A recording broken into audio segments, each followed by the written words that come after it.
serta ilmu yang bermanfaat buat kita di kehidupan dunia dan akhirat kelak. Hadirin rahimakumullah, mari sama-sama mempersingkat waktu kita simak dan mendengarkan pelajaran dan materi yang disampaikan oleh guru kita. Untuk itu kepada yang mulia Mukarram Ustaz memenuhi waktu dan tempat dipersilakan. Sallu ala Nabi Muhammad.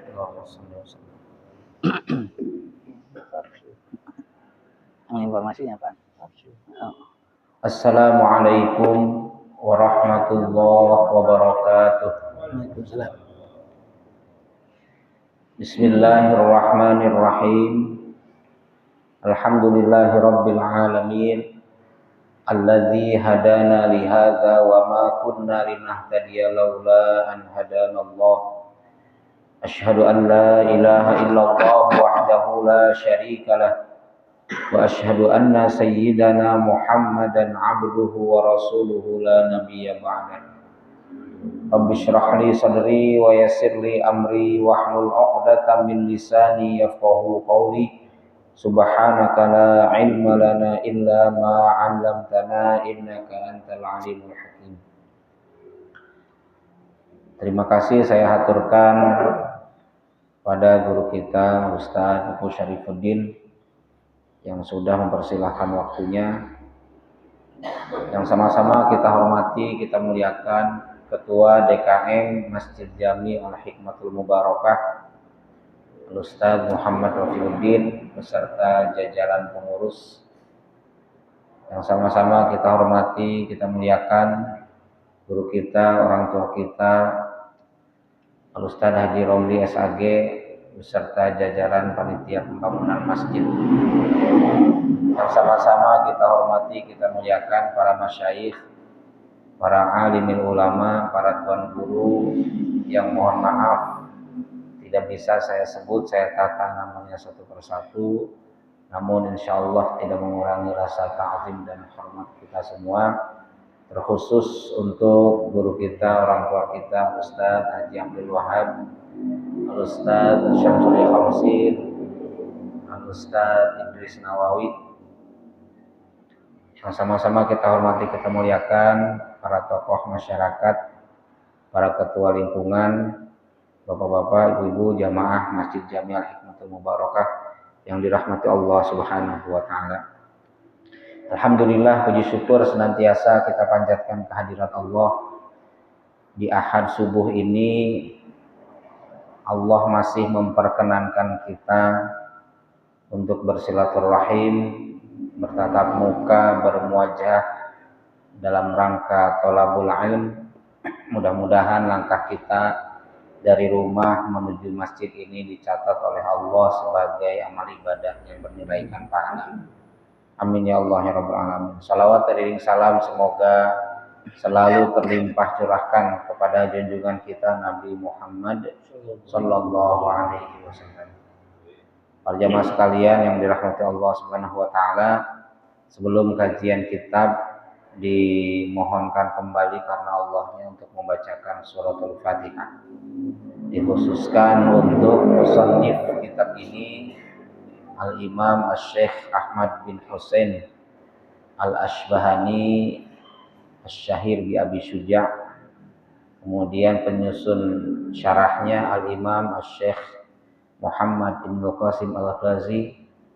Kemudian guru kami Al-Maghfurlah Kiai Haji Ahmad Sayyidi Dahlan dan Al-Ustaz Jang Sya'roni bin Haji Sya'roni. Kemudian ayahanda saya Raden Hakim serta Sono bin Haji Sono Wijaya. Ala hadhihi niyyah al-Fatihah. A'udzu billahi minasy syaithanir rajim. Bismillahirrahmanirrahim. Alhamdulillahirabbil alamin. Arrahmanir rahim. Iyyaka na'budu wa iyyaka nasta'in. Ihdinas siratal ladzina an'amta 'alaihim ghairil maghdubi 'alaihim. Bismillahirrahmanirrahim.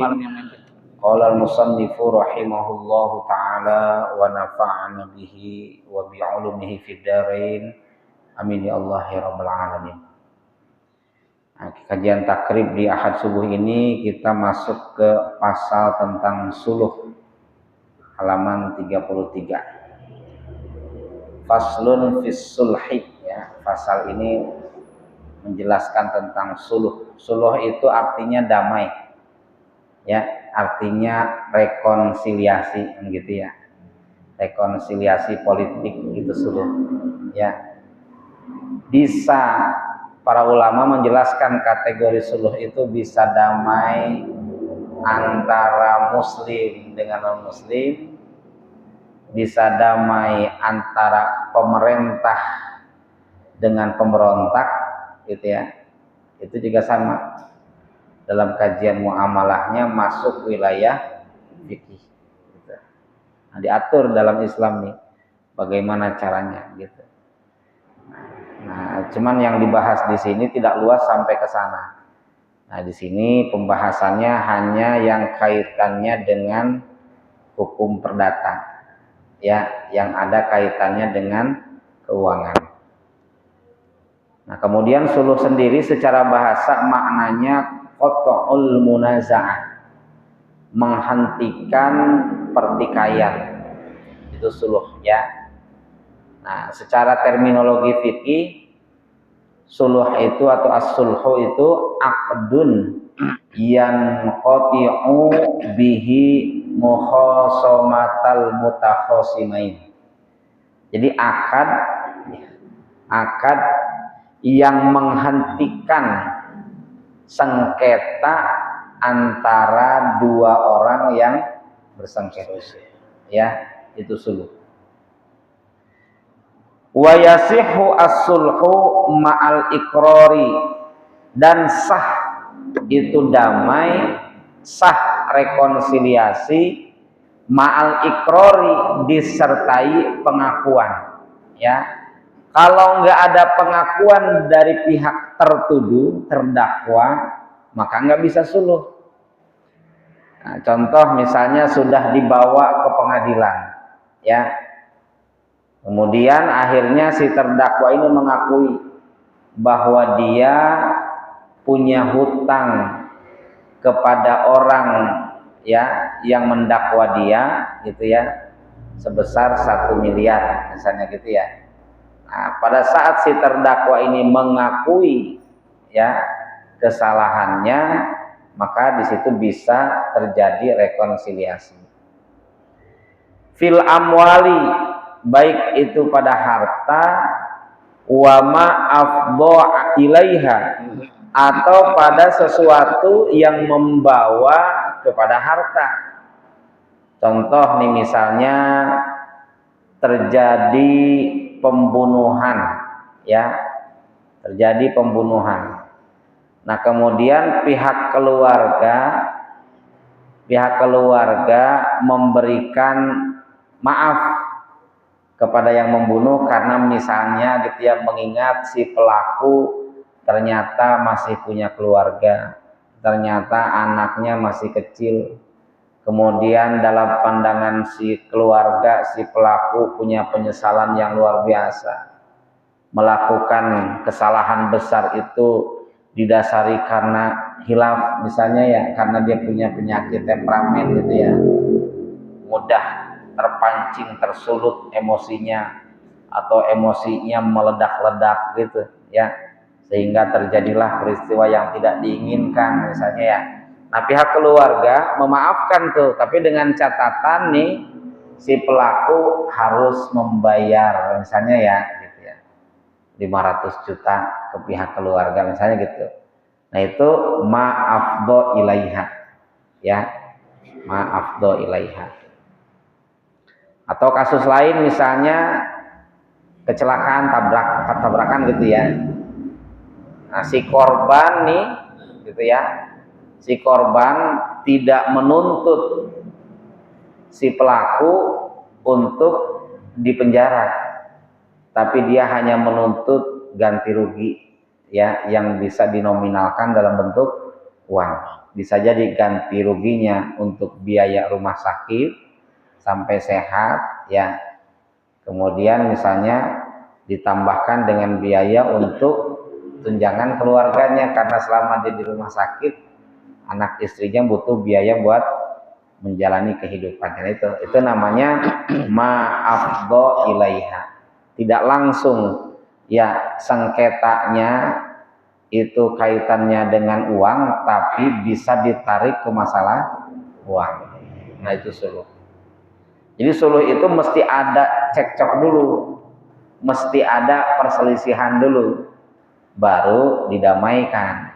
Ketika tidak ada perselisihan, tidak ada percekcokan, maka tidak berlaku hukum suluh. Itu ya, gitu. Termasuk di dalamnya mendamaikan antara suami dengan istri. Ya, keduanya bersikeras. Si istri minta dikembalikan ke orang tuanya, misalnya ya. Si suami, ya pokoknya begitu, semuanya dengan emosi gitu. Tapi kita sebagai tetangganya, sebagai saudaranya melihat ini hanya emosi semata, misalnya ya. Kita lihat juga misalnya suami si pasangan ini juga masih kuat rasa cinta kasih sayangnya kepada istrinya, begitu juga sebaliknya. Begitu punya anak juga masih kecil yang butuh kasih sayang orang tua. Nah, ada usaha tuh dari kita, baik saudara atau tetangganya, untuk mendamaikan. Itu suluh juga. Wa huwa nau'ani. Nah, suluh itu ada dua macam. Dalam kitab takrib ada dua. Dalam beberapa kitab fikih yang lain ada tiga. Mana yang pertama? Ibro'un, suluh ibro. Nanti dijelaskan penjelasannya. Wa mu'awadhatun, dan yang kedua suluh mu'awadhah. Nah, apa itu ibro? Apa itu mu'awadhah? Di sini dijelaskan fal ibro'u, maka suluh ibro itu adalah iqtisaruhu min haqqihi ala ba'dihi, membatasinya si penuduh, si pendakwa, min haqqihi, daripada haknya, ala ba'dihi, atas sebahagiannya. Contoh nih ya, tadi kan syarat damai, syarat rekonsiliasi itu si terdakwa mengakui kesalahannya. Oh iya betul, di sidang pengadilan emang saya punya utang sama si pendakwa 1 miliar. Nah, karena mengakui itu dan si pendakwa tahu betul kalau si terdakwa ini tidak mungkin mengembalikan 1 miliar, maka kata si pendakwa, ya kita damai aja dah, saya nggak bakalan seret kamu sampai ke penjara, gitu ya. Saya akan cabut tuntutan saya dengan catatan kamu cukup mengembalikan ke saya separohnya aja, gitu ya. Ibro itu nggak mesti harus separoh, itu dalam arti setengah, sebagian. Ya, bisa misalnya punya utang 1 M, dah kembaliin ke saya 700 juta aja. 300 jutanya saya ikhlasin, paling tidak ada progres masuk. Atau misalnya diangsur, harusnya cash, ya kamu angsur dah 1 tahun. Udah gitu nggak mesti harus 1 M. Ya, cukup bayar misalnya 800 juta. Nah, itu kalau misalnya dari pihak si pendakwa ada bahasa seperti itu demi menjaga hubungan persaudaraan sesama muslim, itu yang disebut dengan suluh ibro. Paham ya sampai sini ya? Kemudian wala yajuzu ta'liquhu ala syartin, dan tidak boleh suluh ibro itu mengikat dengan syarat, mengaitkan suluh ibro ala syartin, atas syarat. Nggak boleh. Contoh nih misalnya ya, kata si pendakwa, karena si terdakwa sudah mengakui bahwa dia punya utang 1 M, kata si pendakwa, nah kamu ya,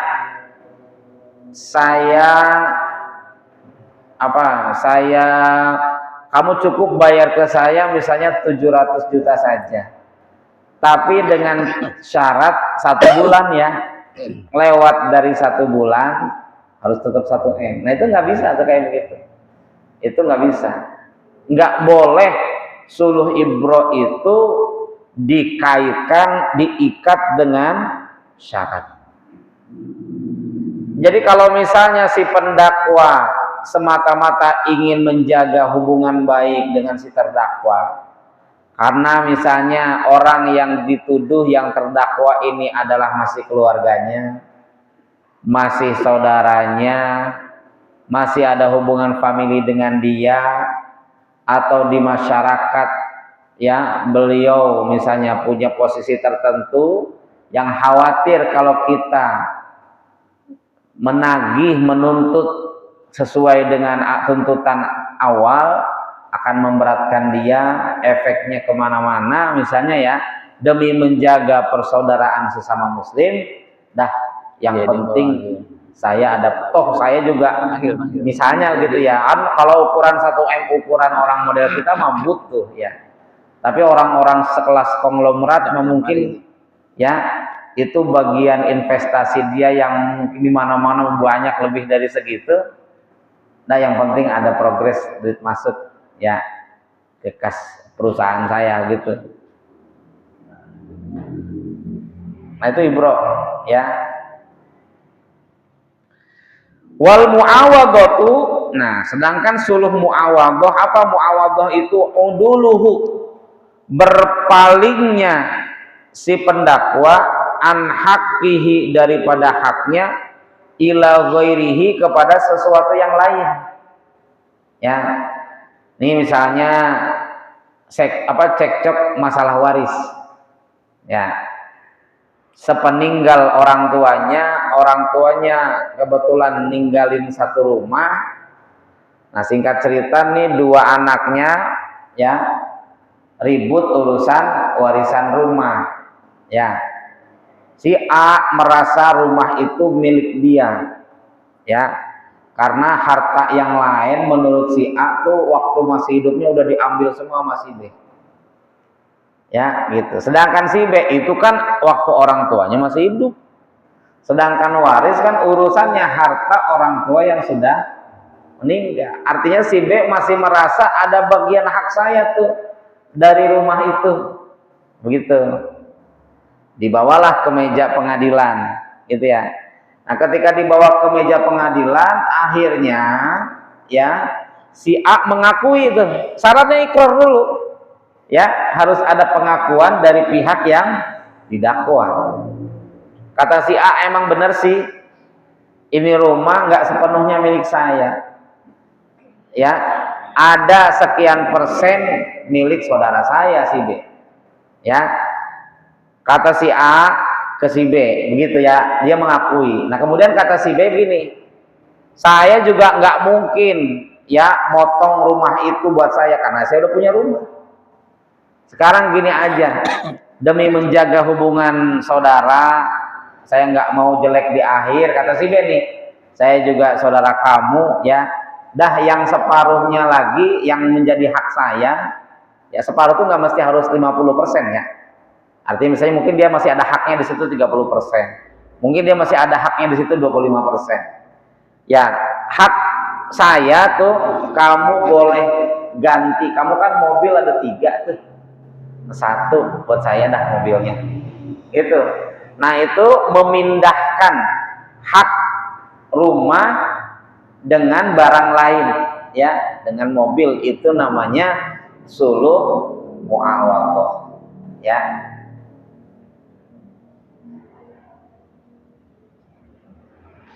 Wa yajri alaihi hukmul bai'i. Nah, kalau suluhnya suluh muawadhah, maka boleh ya alaihi, atas orang yang mendakwa, hukmul bai'i, hukum jual beli. Artinya di sana berlaku misalnya barter. Jual beli kan barter ya. Menukarkan nilai rumah ya yang masih ada nilainya, hak dia gitu, dengan benda lain, misalnya dengan mobil. Nggak boleh nih misalnya nih harga rumahnya 1 M gitu ya, harga rumahnya 1 M, hak dia masih ada di situ 30%, berarti kan sekitar 300 juta. Ditukernya sama mobil Kijang tahun 95, lah kagak masuk. Ya. Jadi harus yang nilainya sama gitu. Kalau nggak sama, boleh nggak lebih dari satu? Boleh. Misalnya selain mobil, misalnya nih saudaranya kebetulan punya tanah juga, berapa tuh nilainya? Sekian. Nah, dihitung-hitung ternyata kurang lebih mendekati sama, tinggal sisanya ridho saja. Ya udahlah, nggak apa-apa, kata si A nih ya, yang sudah mengakui bahwa dia mengakui bahwa itu ada hak saudaranya gitu ya. Nah, di situ berlaku hukum jual beli. Artinya ketika berlaku hukum jual beli, boleh di situ ada khiyar, baik khiyar majelis maupun khiyar syarat. Sebelumnya udah pernah dibahas ya. Jadi artinya pada saat si B ya memindahkan hak yang menjadi haknya dengan benda lain, misalnya dengan mobil, ya udah, saya nggak bakalan ngambil hak rumah ini, itu sepenuhnya buat kamu, tapi mobil ini buat saya, gitu ya. Begitu dibawa mobilnya, ternyata misalnya ya, satu udah turun mesin misalnya ya, lalu tidak sesuai dengan ini, nah itu boleh dikembalikan. Saya nggak jadi nih, mobilnya udah rusak misalnya gitu. Nah, di situ berlaku khiyar ya. Bisa khiyar majelis, bisa khiyar syarat. Sama halnya seperti pembeli. Pada saat transaksi berlangsung, ternyata setelah dicek barangnya ada kerusakan, maka si pembeli boleh mengembalikan, nggak jadi belinya. Begitu juga sebaliknya, si penjual boleh juga memilih untuk tidak jadi menjual barang dagangannya kepada si pembeli. Nah itu. Kemudian wayajuzu lil insani, boleh bagi seseorang ayyusyri'a rausanan. Dia yusyri'a itu bermakna yukhrija, mengeluarkan. Rausan itu atap rumah ya, ke jalan umum. Tapi dengan catatan itu ulama ikhtilaf nih, misalnya contoh ngebangun rumahnya 2 lantai ya. Nah, kemudian dipasangin topi tuh ya, karena misalnya ada kamarkah di situ, atau dipasangin sedikit gentengnya itu seperti awning gitu, supaya hujan tidak langsung mengenai dinding rumah. Tapi itu tidak persis jatuhnya ya di tanah kita, jatuhnya sudah ke tanah milik umum, milik warga. Nah, ini hati-hati nih. Makanya kalau misalnya ngebangun rumah ya gitu, tanah 100 meter ya jangan dihabisin 100 meter ya gitu. Sisakan, kita perhitungkan nih jatuhnya air dari genteng itu kemana. Meskipun di sini nanti ada hukum membolehkan, tapi ada syaratnya membolehkannya. Ya, apa syaratnya? Yang pertama nih ya, boleh seseorang itu mengeluarkan ya sebagian dari atap rumahnya ya, fi thoriqin nafidin, di jalan nafidin yang tembus, yang langsung. Artinya thoriqin nafid itu syari', jalanan umum. Seperti ini nih misalnya ya, ada rumah di pinggir jalan ya, rumah di pinggir jalan, jalanan umum. Nah itu boleh tuh atapnya itu misalnya ya menghulur ke jalan dengan catatan tidak mengganggu jalan. Jadi kalau misalnya itu atap, kalau ada truk lewat, paling enggak itu posisi atapnya di atas truk gitu. Udah tahu menghulur ke jalan pendek, ya nggak bisa. Itu namanya mengganggu jalan orang. Nabi haitsu la yatadarrarul marru bihi, dengan sekira-kira tidak membahayakan orang yang melintasi jalan tersebut. Ya, Jadi kalau ada orang lewat di jalan itu baik bawa kendaraan atau tidak bawa kendaraan itu tidak terganggu dengan adanya sebagian kecil dari atap rumah kita yang lantai 2 yang melewati batas tanah kita. Tapi sekali lagi ini di jalanan umum. Bagaimana kalau jalanannya gang? Seperti di komplek gitu. Nah ini ada aturan mainnya nggak masuk ke sini nggak?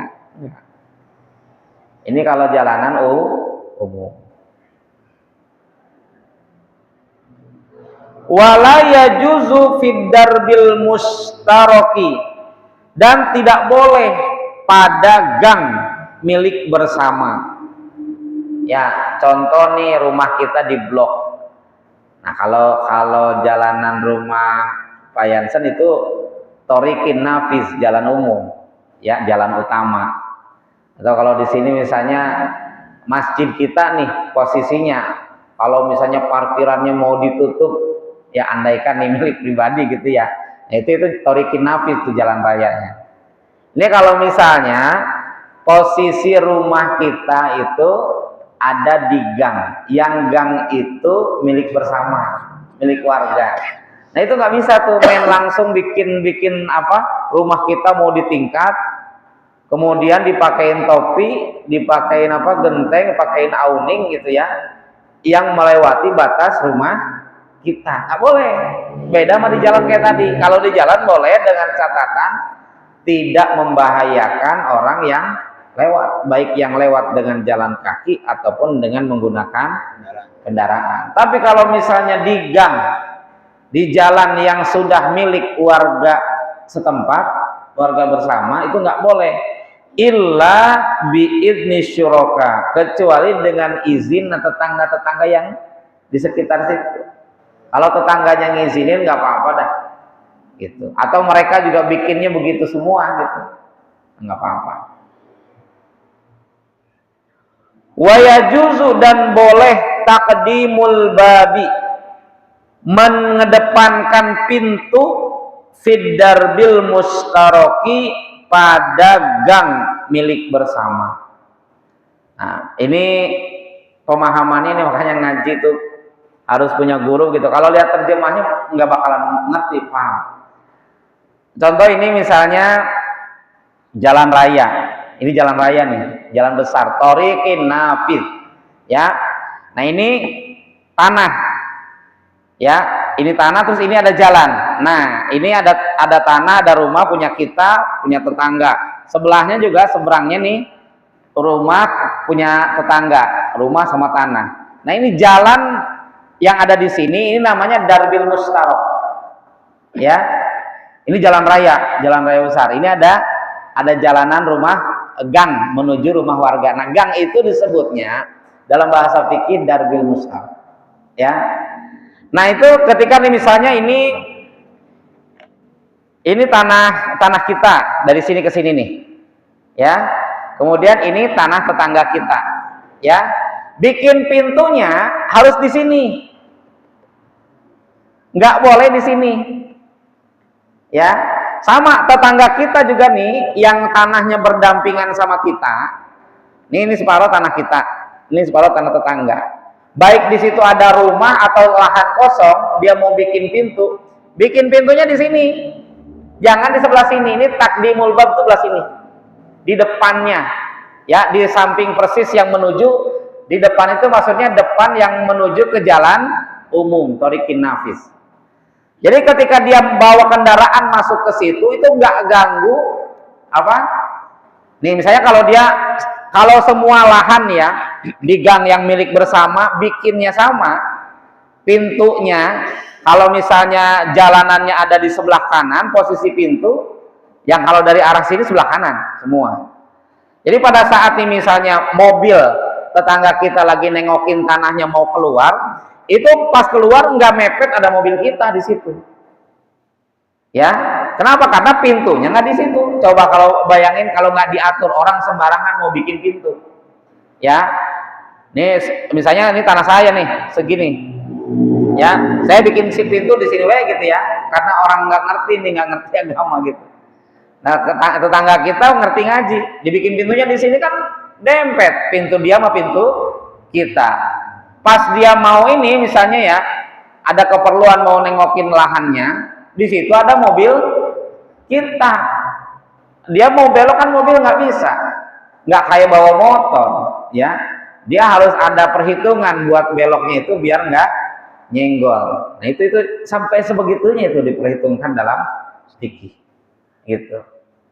Nah kalau misalnya terjadi seperti tadi itu kan akan terjadi persengketaan. Nah disinilah berlaku suluh, ya damai, gitu.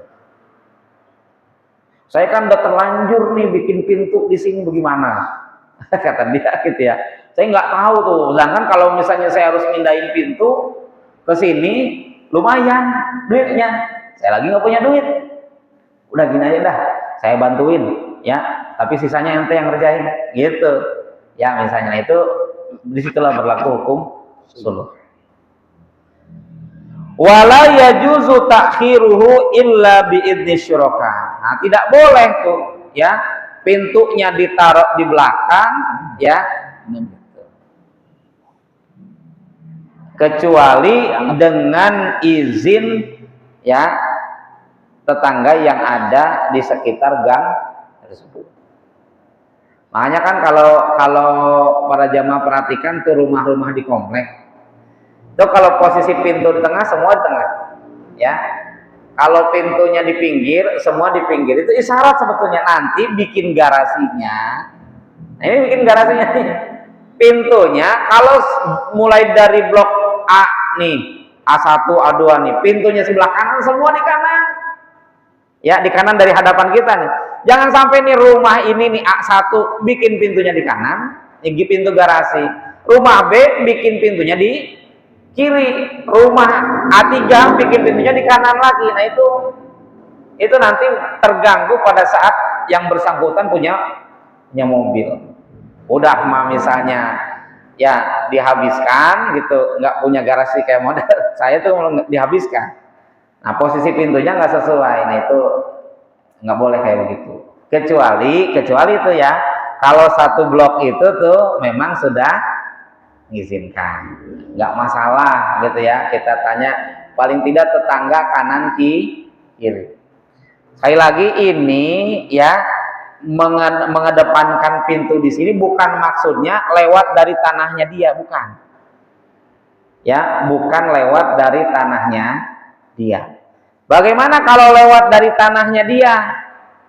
Nah, kalau lewat dari tanahnya dia mah itu tidak boleh, harus izin ya sama yang tinggal di lingkungan itu. Mohon maaf ya, saya kebetulan nih mau geser dinding rumah ya sekian senti dimundurin, budgetnya nggak cukup. Saya mau pagarnya aja dimajuin ke depan. Paling kan di tetangga kanan kiri depan kita terganggu nggak?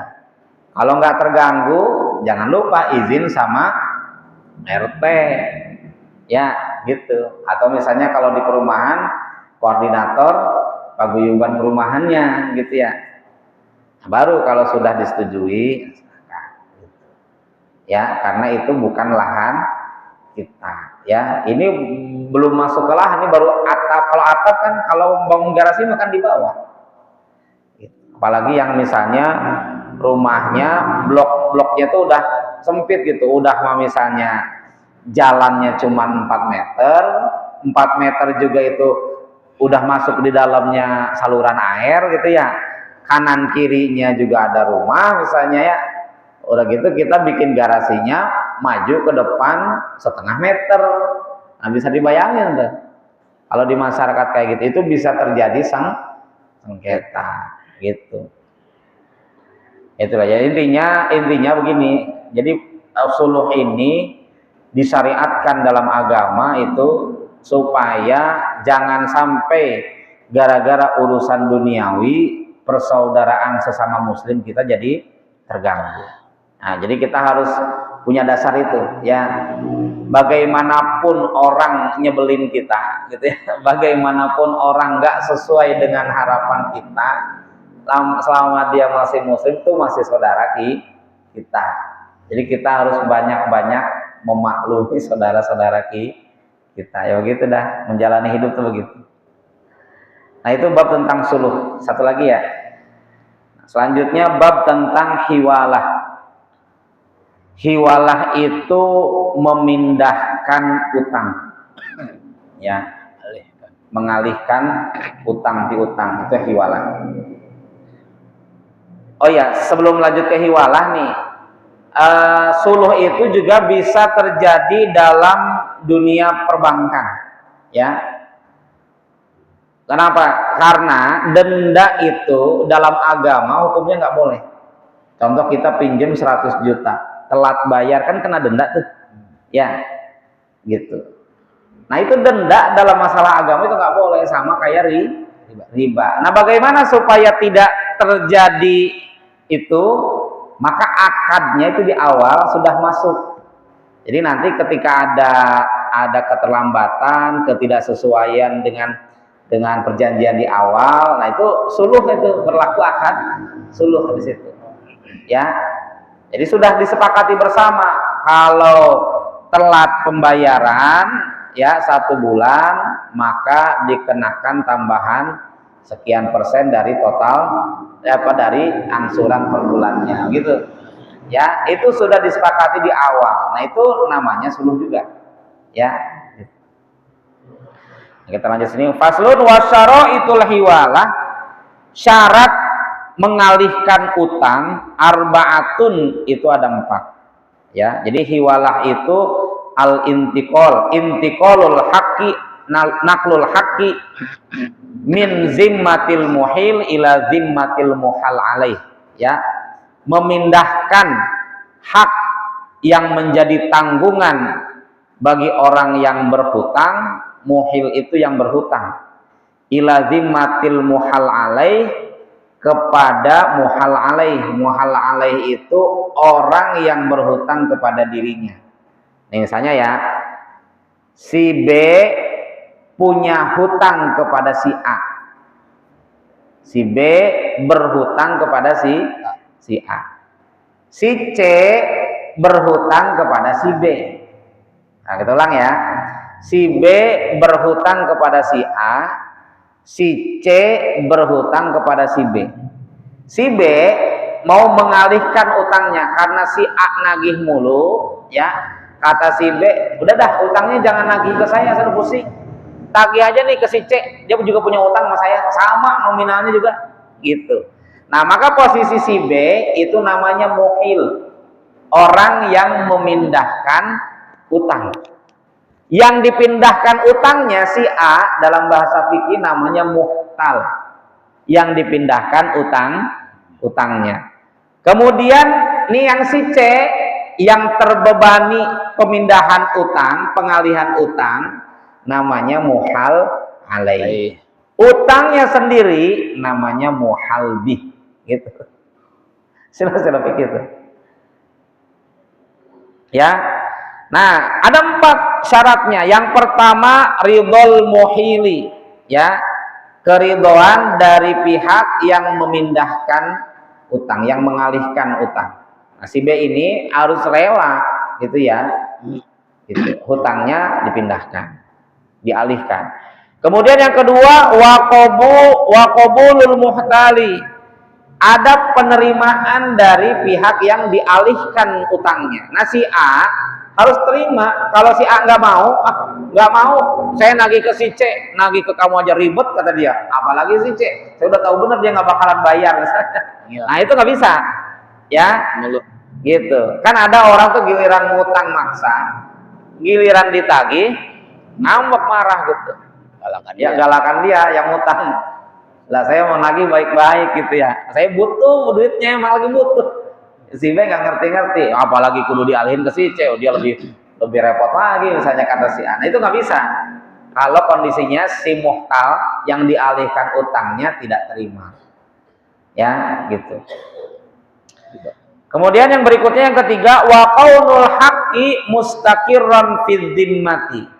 Nah, kondisi haknya orang yang dialihkan hutangnya itu mustaqirran, menetap, fidzimmati, dalam tanggungannya si muhil. Jadi emang benar-benar utangnya dia, bukan akadnya akad order kayak kemarin tuh ya. Kalau akadnya order itu belum menetap ya. Laisa mustaqirran fi dhimmah ya, emang lagi nunggu temponya. Nah, itu kan berarti kalau udah jelas-jelas itu posisinya utang, nah itu mustaqirran fi dhimmah itu. Emang udah jelas itu posisinya utang. Jangan sampai nih si B mengalihkan utangnya ke si C, sedangkan si C itu sebetulnya bukan ngutang ke si B, emang lagi proses akad yang sebelumnya. Apa tuh materinya, tentang apa?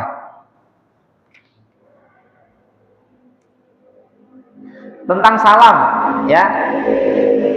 Dianggapnya sama si B nih, karena si B sudah bayar uang kepada si C ya, misalnya 5 juta, sedangkan si C belum ngirim barang ke si B nganggap itu utang. Nggak bisa.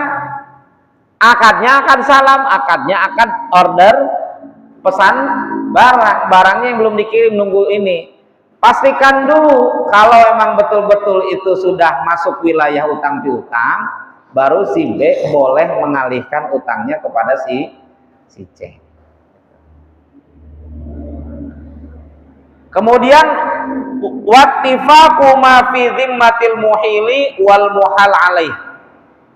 Ittifaq itu ada kesesuaian, kesamaan dalam utang ya, zimmah yang menjadi tanggungan orang yang memindahkan, yang mengalihkan utangnya, dan orang yang mempunyai beban untuk membayar utang si C. Jadi nggak boleh nih si B ngalihin utangnya ke si C. Jadi si A nagih ke dia nih, ya punya utang misalnya emas gitu. Nah, si B ngutang ke si A ya 4 gram. Dia alihkan, lu nagih sama si C aja tuh. Sedangkan si C utangnya ke si B cuma 2 gram. Maka nggak sama. Nggak boleh tuh, nggak bisa. Ya. Nanti sisanya baru ke saya, nggak bisa. Atau sebaliknya nih, ya. Si B ngutang ke si A, ngutangnya 2 juta. Sedangkan si C ngutang ke si B 4 juta. Tuh kamu tagih aja ke si C tuh 2 jutanya, dia punya utang 4 juta ke saya. Ya, itu nggak bisa. Jadi kalau dalam pencatatan itu, hiwalah itu harus jelas. Kalau utangnya 2 juta ya dialihkan pun 2 juta. Nah, kalau nanti misalnya terjadi penipuan di situ, si A nagih ke si C nih. Si C kemudian si A ngakunya nih ke si C ya, bahwa si B itu ngutangnya 4 juta, si C main kasih aja 4 juta. Ya, padahal si B ngutang ke si A-nya cuma 2 juta. Begitu si B nagih sisanya ke si C. Ya, udah saya bayarin tuh ke si A 4 juta. Lah kan diutangnya cuma 2 juta. Lah saya nggak tahu gitu. Nah, itu makanya nggak boleh, ya. Nanti tujuannya menyelesaikan konflik utang piutang malah memunculkan konflik baru gitu.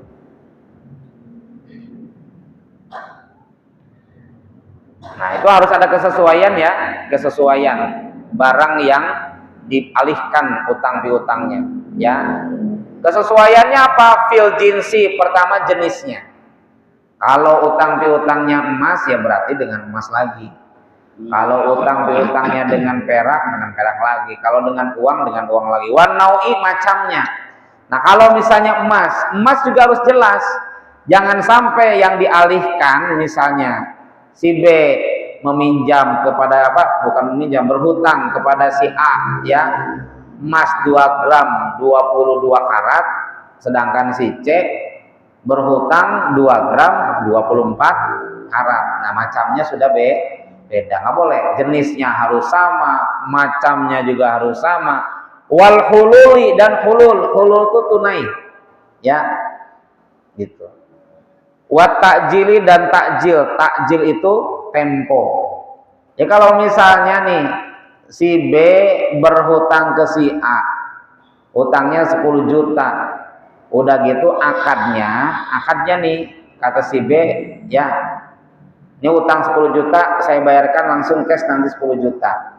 Sedangkan si C akad kepada si B, sama-sama utangnya 10 juta, tapi sistemnya takjil, ngangsur selama 1 tahun. Lah nggak bisa nanti dialihkan tiba-tiba si A nagih ke si C, dibayar cuma 1 juta, diangsur, kagak mau saya. Orang saya janjinya langsung dibayar sekaligus. Gitu. Jadi hulul itu dibayar sekaligus. Takjil itu dibayar dengan cara diangsur.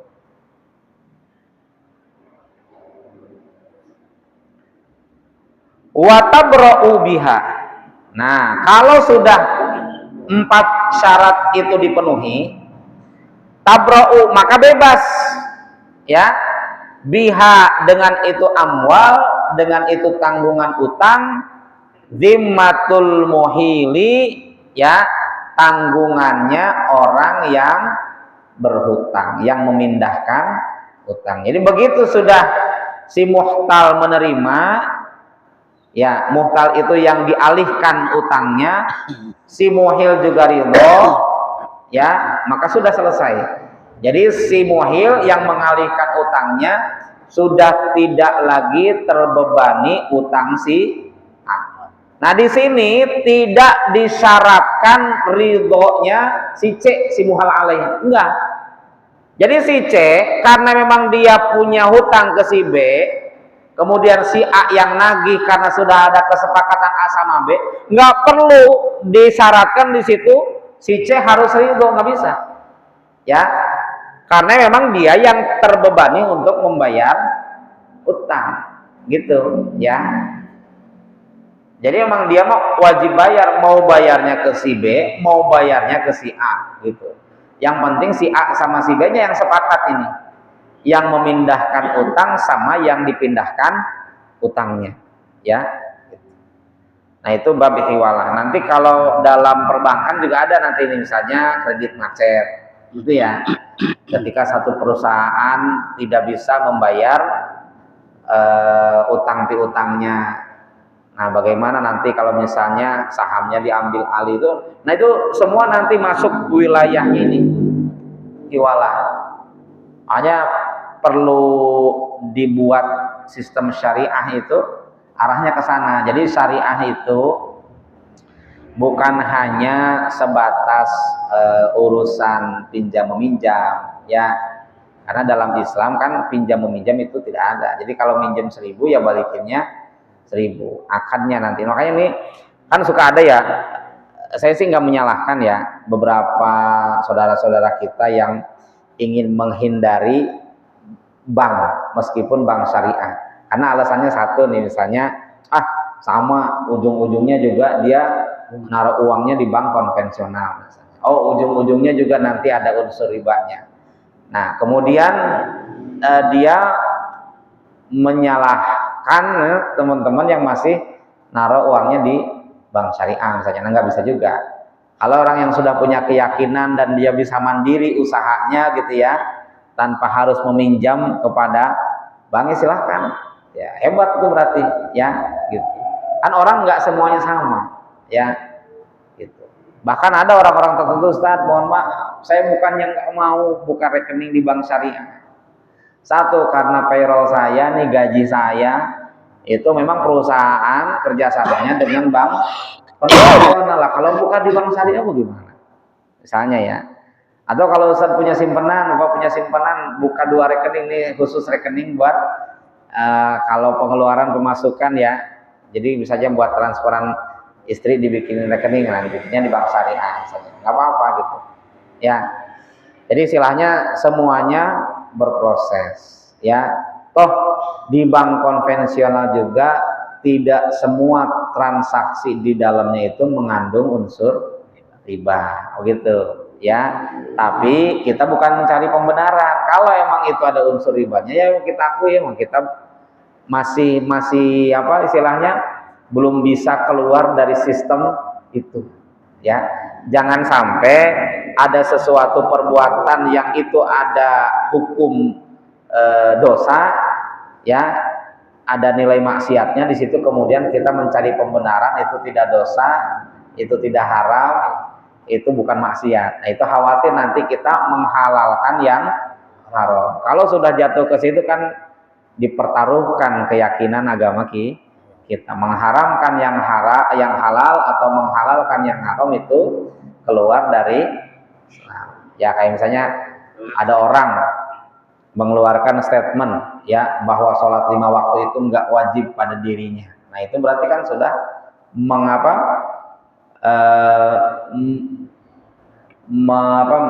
tidak meyakini kewajiban yang ada pada dia. Nah, itu hati-hati kita dengan ucapan-ucapan itu. Jadi kalau misalnya kita punya teman rekanan bisnis atau apa gitu, nah jangan naruh uang di bank konvensional lagi lah. Ya kita jawab aja, maaf, saya bertahap dah, saat ini belum bisa. Itu kan ada unsur riba. Iya saya tahu. Ya gitu.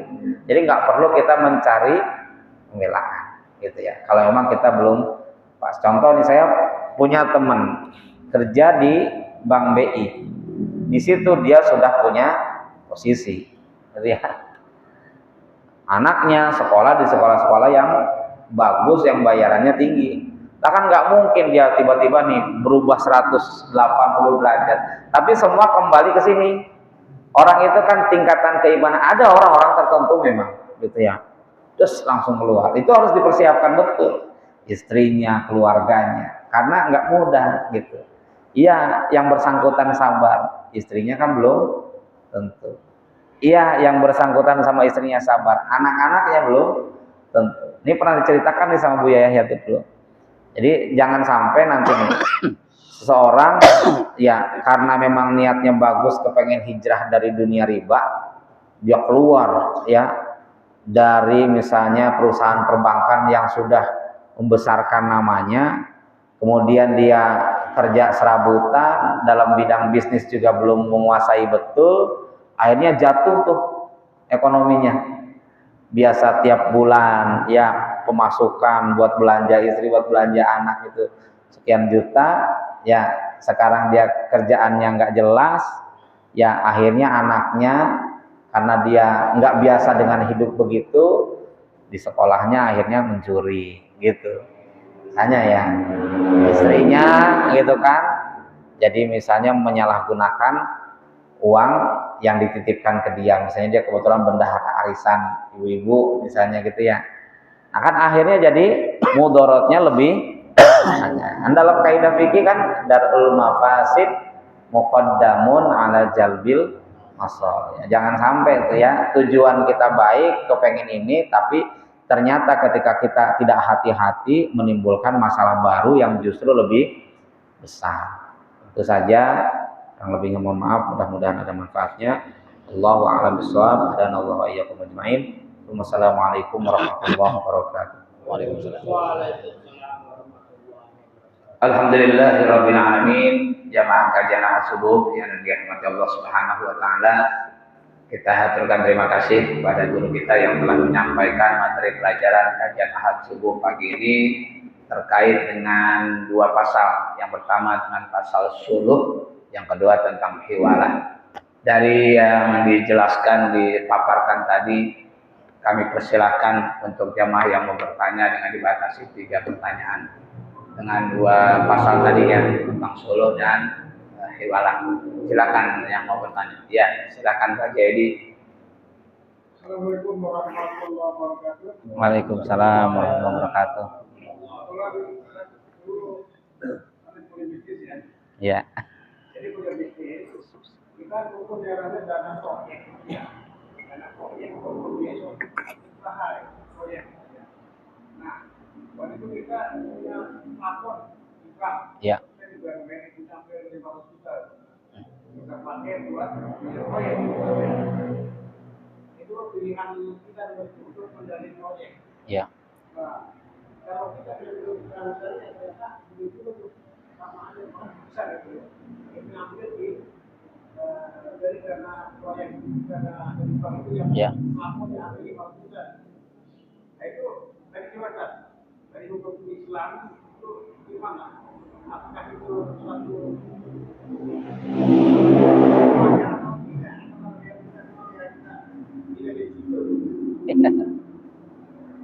Ya. Yang kedua itu ada jasa talangan tertentu ya. saya transfer ke Pak Bobo nih. Ya. Waktu itu, saya dikenai, bisa dikenai 1 juta itu 10.000. 1 juta, Ya. 10 juta berarti 100.000. 100.000, saya 1.000 ya. Ya. Nah, itu gimana satu? Jalan Pak ada masalah itu satu. 1 juta 10.000. Gitu. Karena kalau orang itu kita Ya. cash 10 juta, ada dia. Ya. Ya, Ya. Ya, yang pertama terkait pendanaan untuk proyek ya. Kalau pinjam ke bank, jadi ketika kita akan melakukan pengajuan pembiayaan, ya saya bahasanya pembiayaan aja ya, supaya tidak masuk ke wilayah riba. Kalau minjam itu masuk ke wilayah riba, ya, karena dalam Islam itu tadi saya jelaskan, minjem 10.000 ya balikinnya 10.000.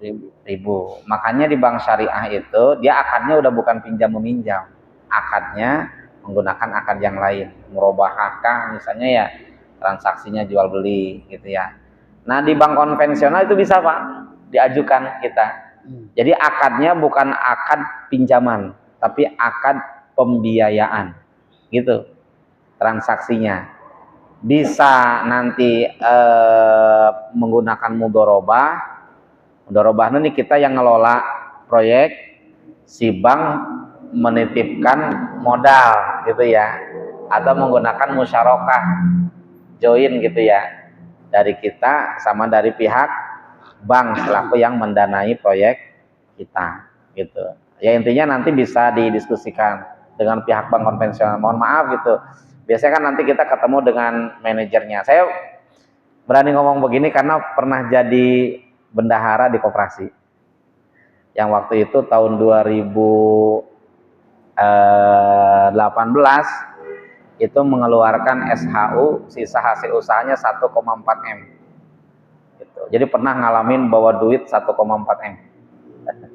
Ya itu luar biasa, di jamunya beda emang, yang langsung ketemu udah bukan manajer lagi, kepala cabangnya ya, suguhin kopi, suguhin ini itulah ya. Itu jadi nanti ketika kita apalagi udah punya track record bagus ya dengan pihak bank, kita pengen ketemu pimpinannya gitu ya, terus ceritakan nih proyeknya, prospeknya bagus gitu ya, gitu.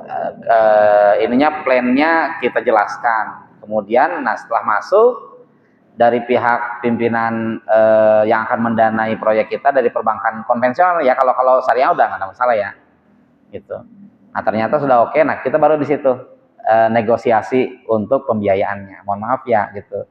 Saya karena kebetulan sisanya Muslim, kebetulan saya juga menghindari riba. Bisa nggak kalau misalnya pembiayaannya apa aja yang ada di sini gitu ya. Nanti kan dari pihak bank akan menyampaikan pembiayaan di sini A, B, C, D disampaikan sama dia. Oh ya udah saya pakainya yang ini gitu. Ya. Paling enggak untuk menghindari riba. Karena begini, ketika orang akan melakukan pendanaan untuk biaya proyek, bank syariah itu kan tidak seperti bank konvensional. Misalnya yang kelasnya udah besar itu, di bank syariah itu masih kecil persentasenya, dia masih dibatasi karena memang dananya juga tidak sebesar bank konvensional. Kemudian marginnya yang diambil juga dia biasanya lebih tinggi dari bank konvensional ya, gitu. Kalau sudah masuk di dalam, meskipun akadnya nih jasanya yang digunakan dia istilahnya jasanya flat ya, dari angsuran pertama sampai angsuran selesai segitu. Itu coba pelajari ininya nih, pasal per pasalnya. Itu pihak bank tuh begini, jadi 5 tahun pertama atau 3 tahun pertama, misalnya angsuran 3 juta nih, ya, ini ke bank syariah nih, bukan ke bank konvensional. Angsuran 3 juta, ya, itu mau dari angsuran pertama sampai angsuran ke 120, misalnya 12 tahun, ya, itu sama 3 juta, flat. Nah, kita nggak tahu tuh 3 juta itu berapa pokoknya, berapa jasanya. Nah kadang-kadang di bank syariah nih 3 tahun pertama atau 5 tahun pertama ya, dari 3 juta itu pokoknya misalnya 1 juta, 2 jutanya itu angsuran jasanya, Jadi jangan kaget nanti ketika misalnya 3 tahun atau 5 tahun kemudian kita mau melunasi kalau lagi punya duit gitu ya. Lah kok masih gede ini pokoknya gitu. Jadi bank bermain di situ sekarang, dia nggak mau rugi, ya. Bank syariah nggak mau rugi. Nah, baru nanti setelah masuk tahun ke-6 atau tahun ke-4 ada pergeseran gitu ya.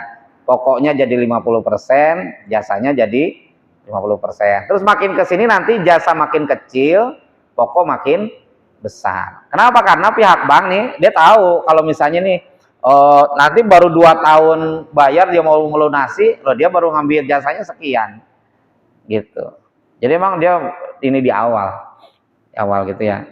Nah itu jadi bisa kita ajukan nanti model pembiayaannya ya untuk menghindari unsur riba ketika kita ada proyek yang harus dijalankan gitu.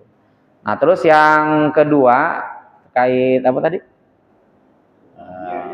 Oh ya, nah kalau biayanya biaya admin dalam fikih itu ulama membolehkan dengan catatan tidak menggunakan prosentase. Kalau tadi kan pakai prosentase, ya. Kalau biaya admin biasanya biaya admin itu mau 1 juta, mau 10 juta, mau 100 juta ya adminnya segitu. Ini kan kadang-kadang adminnya pakai prosentase, ya, gitu. Nah itu yang tidak dibolehkan. Maka di bank syariah itu nggak ada biaya admin. Dia ada istilah khusus yang digunakan. Ya, admin itu kan sama kayak provisi ya. Nah, terus yang itu termasuk riba atau ya, iya. Kalau prosentase ya, kalau prosentase. Tapi kalau misalnya, setahu saya kalau transaksi via ATM gitu ya, mobile banking, itu dia nggak pakai prosentase, ya. Misalnya BSI nih, dikenakan kalau yang BI Fast-nya itu 2.500. Itu mau transfer 2 juta, mau transfer 5 juta, itu tetap aja 2.500 gitu ya. Kalau misalnya lintas bank itu 6.500. Nah, selama misalnya tidak ada perubahan nilai itu dan itu memang buat kan bank butuh biaya operasional untuk perawatan ATM-nya. Nah, itu enggak masalah. Ya, enggak masalah. Jadi ini memang sudah ada pembahasannya di tingkat ini para ulama ya gitu. Tapi kalau misalnya prosentase yang digunakan gitu, itu nanti yang dikhawatirkan masuk ke wilayah riba gitu ya. Jadi biaya admin dalam sistem syariah itu dibolehkan. Nah, admin ini biasanya oleh lembaga-lembaga keuangan tertentu selain perbankan itu digunakan ya untuk operasional gaji juga, gaji karyawannya. Kan kita jangan berbicaranya admin sekian kali berapa nasabah gitu. Jadi adminnya nggak gede kok, cuma 100.000 ya kali berapa nasabah gitu. Jadi untuk membantu misalnya pembiayaan gaji karyawan di perusahaan yang ada kaitannya dengan keuangan gitu ya. Nah, jadi selama adminnya tidak menggunakan prosentase, tapi di beberapa bank memang admin itu pakai prosentase. Jadi kalau kita minjam itu ke bank konvensional, bentuknya pinjaman, itu adminnya persentase 1% dari total pinjaman. Jadi kalau minjamnya 100 juta, 1%-nya berarti berapa? Kalau minjamnya 100 juta, 100.000. Kalau minjamnya 10 juta, ya gitu. Kalau minjemnya 1 M, ya jadi dia memang cuma 1%, cuma 1% ngikutin itu persentase itu yang nggak boleh, itu yang nggak boleh. Nah di perbankan syariah itu udah nggak ada yang begitu, ya udah nggak ada. Itu ya, Ustaz. Ya, alhamdulillah 2 pertanyaan telah dijawab oleh guru kita. Berhubung kita dibatasi dengan waktu, tidak di dibuka untuk pertanyaan ketiga, namun kita cukupkan dulu ya untuk kajian pagi ini. Hadirin rahimakumullah, alhamdulillah untuk itu mari sama-sama kita akhiri kajian Ahad subuh pagi ini dengan kita beristighfar dan membaca doa kafaratul majelis. Astaghfirullahal azim. Subhanakallahumma wa bihamdika asyhadu an la ilaha illa anta astaghfiruka wa atubu ilaik. Walhamdulillahi rabbil alamin. Alhamdulillah, adallahu ajma'in billahi wa taufiq. Wassalamualaikum warahmatullahi wabarakatuh. Waalaikumsalam.